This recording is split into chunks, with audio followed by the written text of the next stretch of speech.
Hello friends, welcome back to my channel. তো আজকেই হচ্ছে সেই বোনের জন্মদিনের বিকেলবেলাটা। তো সন্ধেবেলায় গরম গরম চা এখন রেডি করা হয়ে গেছে। আর এখানে আমি যে প্যাকেট দুটো কিনে এনেছিলাম ফ্রিজ থেকে বার করে সেটাকেই ঢেলে নিলাম একটা প্লেটে। তো এইটা দেখো কত সুন্দর দেখতে। এটা কিন্তু আলুরই স্ন্যাক্স, আর এটা হচ্ছে গার্লিক, মানে একটু ঝালঝাল আর রসুনের টেস্ট আছে। দুটোই খুবই সুন্দর খেতে। তার মধ্যে এই বাইটসটা কিন্তু খেতে বেশি সুন্দর। প্রথমেই দুটো প্যাকেটকে কেটে নিলাম আমি, তারপর একটা প্লেটের মধ্যে ঢেলে কড়াইতে বসিয়ে দিলাম তেল গরম হওয়ার জন্য। তো যে কোনো জিনিসই প্রেজেন্টেশনটাই আগে।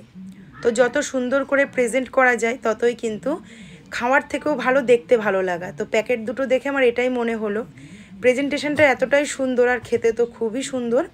গরম তেলের মধ্যে এক একটা স্মাইলি দিয়ে দিলাম। তো দেখো গরম তেলে দিলাম, লাল লাল করে ভেজে তুলেও নিলাম, কিন্তু স্মাইলি কিন্তু স্মাইল করেই যাচ্ছে। ওই জন্য আমাদের প্রত্যেকেরই প্রয়োজন, জীবনে যেরকমই পরিস্থিতি আসুক না কেন হাসিটা যেন সর্বদা মুখে থাকে। তো ছোট ছোট বাইটসগুলো ভেজে নিয়েই গরম চায়ের সাথে আজকে সন্ধ্যেটা একটু অন্যরকমই গেল আমাদের।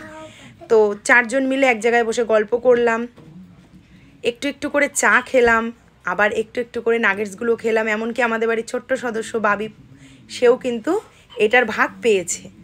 ভেবেছিলাম হয়তো ঝালের জন্য খেতে পারবে না, কিন্তু নয়, ও কিন্তু ঝাল হলেও খেয়েছে।